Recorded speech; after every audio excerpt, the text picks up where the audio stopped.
know he loves me no matter what, but it's just hard because my dad was like my everything, and for like a year we didn't talk.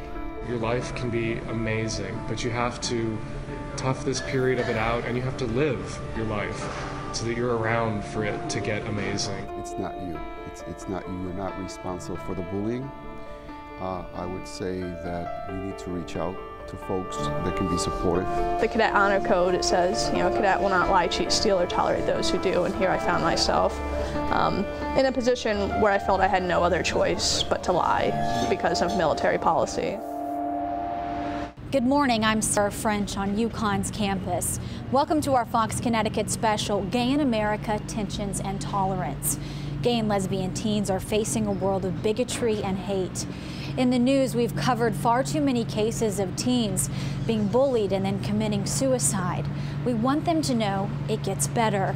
So this morning, we're focusing on tolerance and understanding to make society a better place for everyone. We've got to dispel the myth that bullying is just a normal rite of passage, that it's some inevitable part of growing up. It's not.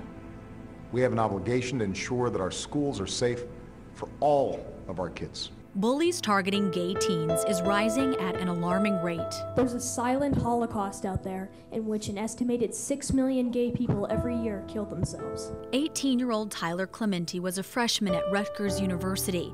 He was outed as being gay on the internet by his college roommate. It was too much for him to handle. Tyler jumped off New York's George Washington Bridge and killed himself. Around the country, more cases, more pain and sorrow. Gay teens taking their lives, like 13-year-old Seth Walsh from California, 13-year-old Asher Brown from Texas, 15-year-old Billy Lucas of Indiana, and more recently, 14-year-old Brandon Bittner of Pennsylvania. It wasn't to get attention to himself, it was to get attention to the problem. His friends told me every day between classes, somebody picked on Brandon. Now you're telling me every day that happens, nobody noticed that. Not one teacher noticed that. I have a hard time believing that. Brandon took his own life when he stepped in front of a tractor trailer on the highway. Brandon's family is now doing what their son asked of them, written in his suicide note. They're calling on all parents to talk to their kids about bullying. They say prevention starts at the home. These most recent deaths are a reminder that all Americans have to work harder to overcome bigotry and hatred. I have a message for all the young people out there who are being bullied or who feel alone and find it hard to imagine a better future.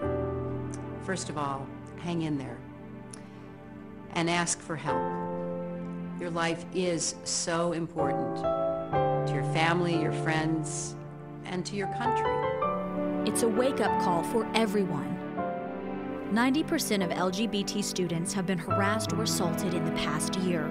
This harassment can often lead to depression, attempted suicide, and even tragic death. Being gay can sometimes make you feel alone or ashamed, even though it shouldn't. For one UConn student, coming out to his peers was nothing compared to coming out to his father. It was almost too much to bear. Here's what Dramir had to say. I had my stepmom tell him. Yeah, guy, cause my dad's like 6'3", huge guy.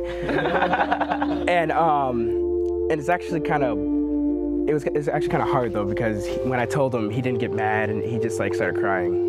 And seeing him cry is just not good. How is he now?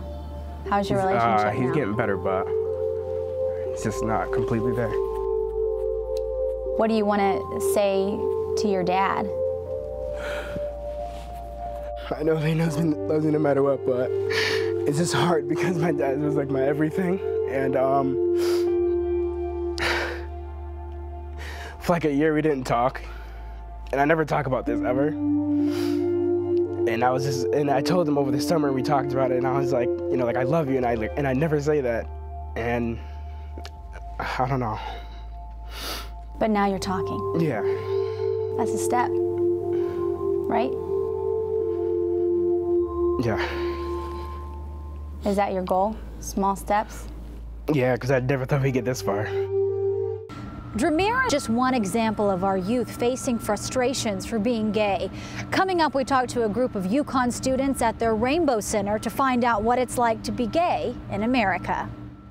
Plus, the struggle to serve, the extreme measure one woman took to stay true to her convictions.